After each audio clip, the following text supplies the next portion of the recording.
23শে ফেব্রুয়ারি চলে গিয়েছিলাম আমার রবীন্দ্রসঙ্গীতের টিচার ডক্টর সুজাতা ভট্টাচার্য তার ছেলের বউ ভাতে।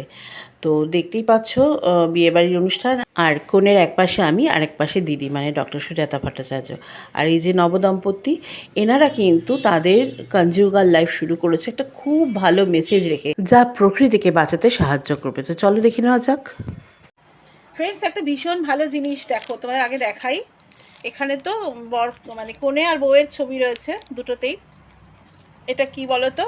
কোনো আইডিয়া করতে পারছো তোমরা? ছবিগুলো দেখে কিছু আইডিয়া করতে পারছো? তোমাদেরকে বলি, একরাশ প্রাণ, মানে এটা একটা নতুন ধরনের ভীষণ একটা ভালো মেসেজ। নবদম্পতির মানে খুব ভালো একটা মেসেজ দিয়ে তাদের জীবনের মানে তাদের পথ চলা শুরু করলো, তাদের কি বলবো, কনজিউগাল লাইফ, তার যে যাত্রা সেটা শুরু করলো একটা খুব ভালো মেসেজ দিয়ে। সেটা হচ্ছে, এটা প্রত্যেককে দিয়েছেন ওনারা বিয়েবাড়িতে। এটা হচ্ছে সূর্যমুখী ফুলের বীজ, অর্থাৎ গাছ লাগানোর জন্য একটা অনুপ্রেরণা। ভীষণ ভালো, ভীষণ ভীষণ সুন্দর একটা মেসেজ, তোমাদের সেটা আমি শেয়ার করলাম।